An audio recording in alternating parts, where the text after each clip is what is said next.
मतलब मैं जब मुंबई आया था सब कुछ छोड़ छाड़ के, तो यही सोच के आया था कि अब यही करूँगा, चाहे भूखा मरूँ चाहे प्यासा मरूँ, करूँगा यही। यार आई थिंक हर एक्टर का एक सपना होता है, एक लालच होता है कि 70 पे अपने आप को देखे, उसका हिस्सा बने। हम सब प्रोफेशनल एक्टर्स हैं, और सबको अपने अपने कैरेक्टर्स के दायरे बहुत अच्छी तरह से पता होते हैं।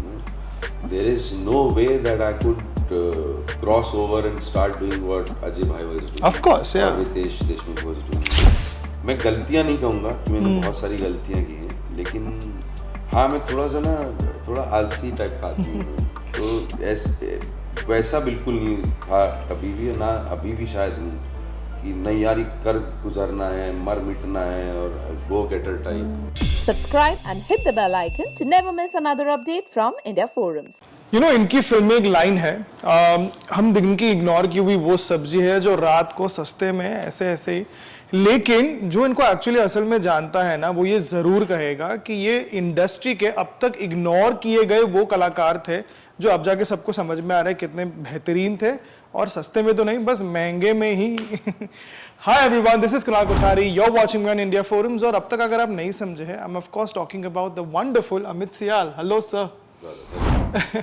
जैसे रे 2 पे तो मैं बाद में आऊंगा, लेकिन सबसे पहले यही मुझे हाईलाइट करना है कि आपको अभी ऑलमोस्ट 2 डेकेड्स हो रहे हैं इंडस्ट्री में।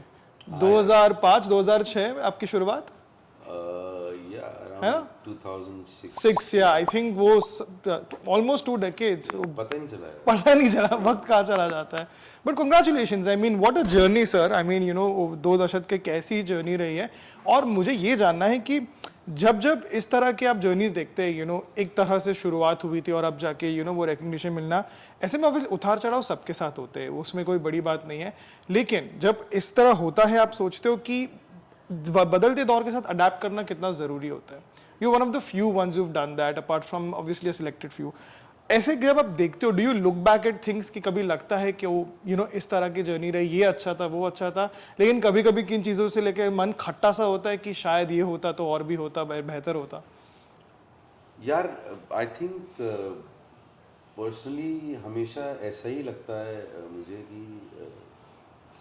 कि या I could have done that better, I shouldn't have said that to that person, और ऐसी तमाम चीज़ें आती हैं दिमाग में। बट क्या है कि इट्स लाइफ मैन, अब मैं गलतियां नहीं कहूँगा कि मैंने बहुत सारी गलतियां की हैं, लेकिन हाँ मैं थोड़ा आलसी टाइप का आदमी हूँ। तो ऐसे वैसा बिल्कुल नहीं था कभी भी, ना अभी भी शायद हूँ, कि नहीं यार ये कर गुजरना है, मर मिटना है और गो गेटर टाइप। तो मुझे हमेशा ऐसा लगता है कि मेरी लाइफ जो है ना थोड़ा मैजिकल रही है, इन टर्म्स ऑफ कि मान लो कि कोई कैरेक्टर मिल गया हो, तो स्पेशली इनसाइड एज में देवेंद्र मिश्रा, बिल्कुल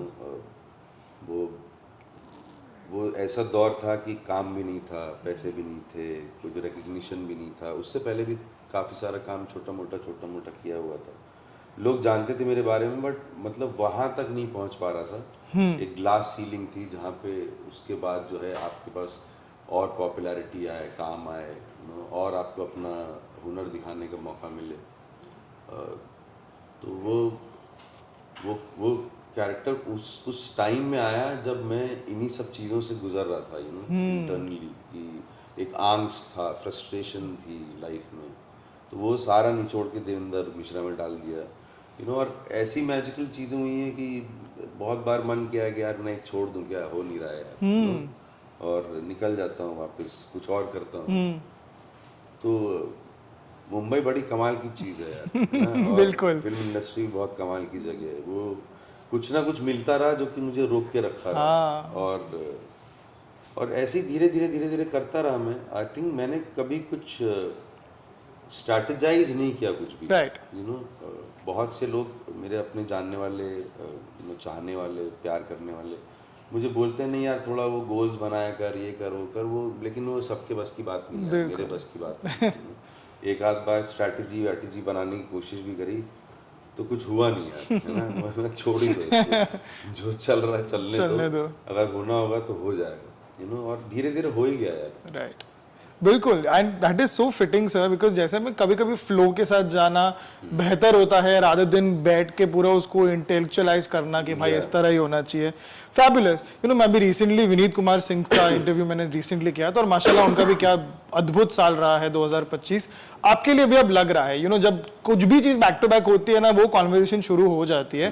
पर मुझे ये नहीं जानना कि कितना अमेजिंग है एंड एवरीथिंग, मुझे ये जानना है कि आप OTT पे आपने कुछ बेहतरीन काम किया है, and that is obviously the calling, जिसकी वजह से ये काम भी स्नोबॉल होके मिलना शुरू होता है। लेकिन जब थिएट्रिकली किरदारों को प्यार मिलना शुरू होता है, आई थिंक उसकी फीलिंग थोड़ी सी अलग ही होती है यार। आई थिंक हर एक्टर का एक सपना होता है, एक लालच होता है कि 70 mm पे अपने आप को देखे, उसका हिस्सा बने, और वो जो एक फील है जाके थिएटर में, ऑडियंसेस के लिए भी, कि कलेक्टिव एनर्जी के साथ जाके फिल्म देखना, और अगर अच्छी फिल्म है, आपका काम अच्छा लग रहा है, तो उसको कलेक्टिवली अप्रिशिएट करना। और एक आध बार गया मैं थिएटर में देखने, रेड का क्या था फीडबैक, तो बड़ा मज़ा आता है यार। लोग आपकी चीज़ों पे हंस रहे हैं, राइट, और अप्रिशिएट कर रहे हैं, तो बहुत ही एलिवेटिंग फीलिंग होती है। बिल्कुल, and it is perfect because red two, मतलब आपने अगर फिल्म में थिएटर में जाके देखा रिएक्शंस, आपके ही सीनों में सबसे ज्यादा क्योंकि हम तो प्रेस शो में बैठे थे, यूजुअली उसका पूरा वाइब अलग होता है एज अपोज टू जो एक नेचुरल ऑडियंस का एक नेचुरल रिएक्शन, लेकिन यहाँ भी वही चल रहा था कि वो कॉमिक रिलीफ साथ साथ उसमें एक एक ग्रेविटास भी है, ऐसा नहीं है कि सिर्फ कहने के लिए। अब मैं रेड 2 पे उस दौर से आता हूँ, और सब ऑलरेडी आपको पूछ सके कि अजय देवगन को ओवर पावर किया ये वो, नहीं, इनफैक्ट वो है ही नहीं, मेरा वो सवाल ही नहीं है। मेरा ये सवाल है कि इनफैक्ट आपके जो सीन्स जो सबसे ज्यादा प्यार मिला है ना, वो रितेश देशमुख वाले सीनों में है। तो मेरा ये सवाल है कि रितेश खुद भी इतने बेहतरीन कॉमिक एक्टर है, वो समझते हैं कॉमिक टाइमिंग क्या होती है, कहाँ पे कैसे आपका ये आएगा, तो मुझे वो सिक्योरिटी कैसे डेवलप होती है दो एक्टर्स के बीच में। यार आई थिंक हम सब प्रोफेशनल एक्टर्स हैं, और सबको अपने अपने कैरेक्टर्स के दायरे बहुत अच्छी तरह से पता होते हैं। There is no way that I could cross over and start doing what Ajay bhai was doing, of course, या Ritesh Deshmukh was doing, and there is no way that they would cross over and वो जो वन अपमैनशिप टाइप की चीजें। बिल्कुल बिल्कुल यार, ये लोग रितेश देशमुख, अजय देवगन, लोग सीजन्ड एक्टर्स हैं, प्रोफेशनल एक्टर्स हैं, कब से काम कर रहे हैं, हमारे सीनियर्स हैं, और बहुत अच्छा काम कर रहे हैं, और सबको अपना अपना पता होता है, और जब वो चीज़ होती है तो फिर अपने आप ही एक सिनर्जी बन जाती है। इनफैक्ट रितेश और मेरी एक बार बात भी हुई थी, हल्की फुल्की सी। मैंने बोला था मैं तो यार बहुत मतलब परेशान आ गया इंटेंस काम करते हैं, तो उन्होंने बोला कि उनका उल्टा है, हाँ, कि भाई मैं कॉमिक्स कर गया, कॉमेडी कर करके परेशान हो गए। He was actually glad that he got something lovely and he pulled it of so beautifully. Exactly, उनका भी वो ठहराव, उनके पूरे किरदार में दिस मेनिसिंग लुक में फैबुलस। एंड जैसे एक और बात मैं उस पे कहूंगा कि जब सब अच्छा चल रहा होता है ना, it is very easy to get overwhelmed, है ना। स्पेशली जैसे मैंने कहा कि वो लालच जो थिएट्रिकली प्यार मिलना शुरू, केसरी में भी आपका किरदार उतना ही इंपॉर्टेंट और उतना ही उसका अप्रिसिएशन था। ऐसे में वो सरलता रखना कितना आवश्यक होता है और कितना आसान या मुश्किल होता है? Yeah, I think I'm at that stage, at that point in life where वो जो आपके इमोशंस ओवरफ्लो हो जाते हैं, वो है नहीं अब यार। अच्छा, क्योंकि एक्चुअली क्या है कि ये मेरा काम है, और ये ऐसा काम है जो कि मुझे बहुत लॉस्ट रहने के बाद, बहुत इधर उधर चीज़ें करने के बाद, अलग अलग काम करने के बाद ये मिला है, और ये मेरे लिए बहुत पायस है, और मुझे प्यार है इस काम से। बिल्कुल। मतलब मैं जब मुंबई आया था सब कुछ छोड़ छाड़ के, तो यही सोच के आया था कि अब यही करूँगा, चाहे भूखा मरूँ चाहे प्यासा मरूँ, करूँगा यही, राइट। और तो उस चीज़ का रिस्पेक्ट होना, उस चीज़ की रिस्पॉन्सिबिलिटी को समझना, वो चीज़ें अपने आप ही इनकलकेट होती चली गई। तो लोगों को काम अच्छा लग रहा है, वो सर आंखों पे, मैं बहुत बहुत शुक्रगुजार हूँ कि सबको अच्छा लग रहा है, but I don't think it will ever come to that point it goes into my head. I think I've crossed that stage. I'm old now. True fabulous. And एक और बात, जब जब ऐसे फिल्में लेटली थोड़ा कम हुआ है, लेकिन जब जब फिल्मों में हीरो से बढ़कर किरदार, हीरो मैं इसलिए बोलता हूँ क्योंकि at the end of the day आप सुपरस्टार को लेते तो वो एक अप्रोच रहता है एटलीस्ट ऑडियंस का। जब हीरो से बढ़कर किरदार बड़े होना शुरू हो जाते हैं, उसकी मतलब वो फीलिंग ही कुछ और होती है। जैसे क्योंकि आपके केस में दैट हैपेंड विद रेड 2, पर लेकिन उसमें बातें बहुत होती है कि राइटिंग की जीत हुई, एक्टिंग की जीत हुई, बहुत सारी। लेकिन उसका दूसरा साइड ये होता है कि फिर जो कुछ कुछ फिल्म मेकर्स होते हैं या कुछ कुछ लोग होते हैं, वो उस तरह से टाइपकास्ट करना शुरू कर देते हैं कि चलो ठीक है, ये बहुत इसका चल गया, भले छोटा रोल था, तो अब उसको उस तरह का रोल देखते हैं या पूछते हैं या उस बारे में। आपके साथ ये कितनी how ऑफनली has it happened with you, and how do you stay aloof कि भाई मेरे को नहीं पढ़ना है इस माहौल में, उस जंजल में? यार ये होता है, ये बहुत होता है। और क्या है, मैंने ऐसा नहीं कि रेड पहली फिल्म है जिसमें मैंने कॉमिकल रोल किया। करेक्ट। 2 फिल्में और हैं। तिकड़म कंप्लीटली कॉमेडी नहीं है, बट ड्रामेडी टाइप है उसको। और उसमें भी बहुत सारी चीज़ें एक्सप्लोर करी इस किस्म की। मैंने परेश भाई के साथ एक फिल्म करी, जो तेरा है वो मेरा है।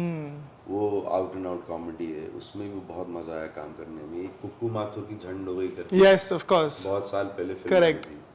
बट वो हुआ यूं कि वो जिस तरीके का पेडिस्टल उनको मिलना चाहिए था या राइट जो उनको पहुंचना चाहिए था ऑडियंस तक, वो नहीं हो पाया फॉर वॉट एवर रीजन।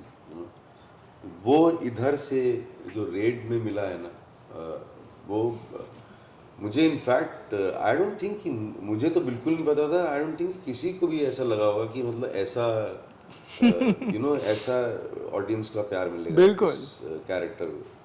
तो वो मैंने ऑनेस्टली किया, आई थिंक वो वहाँ तक बात पहुँच गई ऑडियंसेस तक। तो स्टीरियो मतलब टाइपकास्ट होते हो आप, जी मुझे ऐसा लगता है कि आपकी एज एन एक्टर खुद रिस्पॉन्सिबिलिटी होती है कि आप मना करो। आप मना करो, wait for something fresher, something more unique, something new to explore. Because अगर वो आप खुद ही नहीं करोगे तो मैं जैसे बहुत ही ज़्यादा बर्नट आउट फील करने लग गया था इंटेंस करते करते, तो मेरे लिए भी बहुत वेलकम चेंज है। Right. Both actually Kesari two is not a comical role, but correct, just like a different thing to explore. Correct. And तो वो करना बहुत ज़रूरी है यार, अपनी ग्रोथ के लिए भी, अपने इवॉल्वमेंट के लिए भी बहुत ज़रूरी है। तो वो खुद करते रहना पड़ता है। बट वो कभी कभी क्या है ना कि वो फिर बैंक अकाउंट जब ढीला हो जाता है तब वो नहीं सोचता तो फिर ये सब बातें नहीं सोचते। बिल्कुल। बट ऐसा होता है यार कि अब मैं पुलिस वाले का रोल किया तो पुलिस वाले के मिले जा रहा है, पॉलिटिशियन किया तो पॉलिटिशियन ही मिले जा रहा है, भाईगिरी का किया तो भाईगिरी करवा रहे हैं।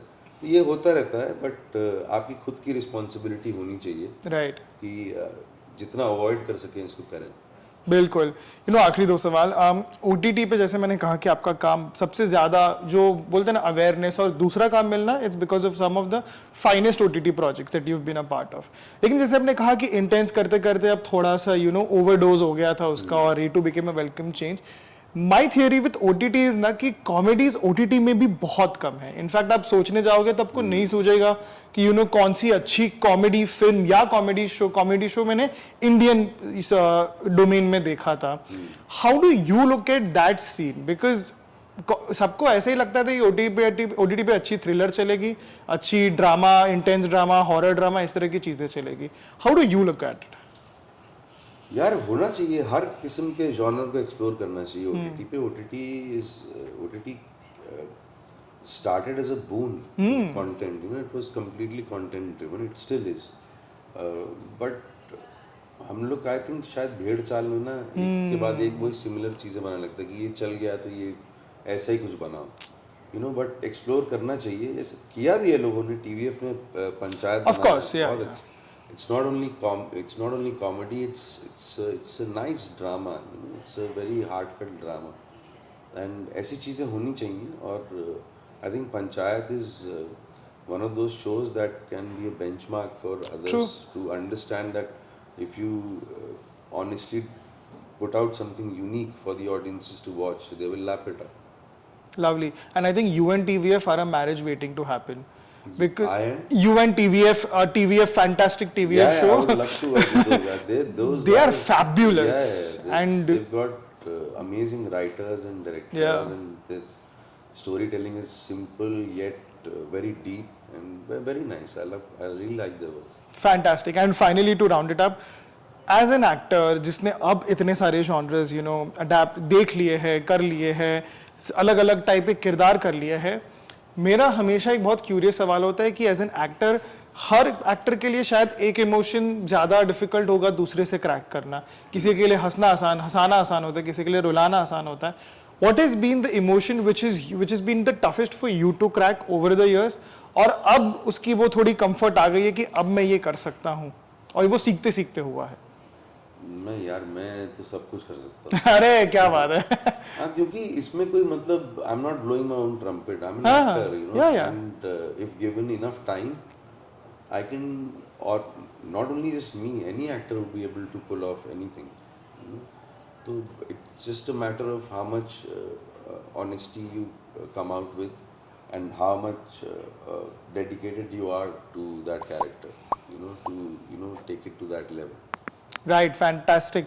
और मैं बस ये इससे राउंड अप करूंगा कि apart from these fabulous films that you had, what are the kind of projects you can talk about when it comes to the theatrical scene. And देखो महारानी के बारे में तो फिर भी सब जानते हैं इधर उधर से, लेकिन OTT या थिएट्रिकल को मिला के कौन से प्रोजेक्ट्स हैं जिसके बारे में आप बात कर यार सकते हैं? दो ऐसे शोज हैं जो मैंने कर रखे थे काफ़ी टाइम से. आई थिंक वो रिलीज होने चाहिए. एक तो नागेश कुकुनूर जी के साथ ही, बट बहुत अच्छा वेब सीरीज शो है वो. और एक अभी कॉमेडी फिल्म कर रहा हूँ, और 2-3-4 चीज़ें जो हैं जो कि इन द पाइपलाइन है, उनके बारे में भी बिल्कुल. Too early to say anything. तो हाँ, चल रहा है यार, गाड़ी चल रही है. गाड़ी दौड़ रही है, I am sure. Thank you अमिल, thank you so much. I mean it goes without saying कि जो प्यार मिला है रेड 2 के लिए वो बस बढ़ता जाएगा. And it's again no secret कि आगे के प्रोजेक्ट्स में भी ये सस्टेन करेगा और वो भी बढ़ता जाएगा. So thank you so much and all the best you for everything you lined up ahead. Thank you so much. Thank you.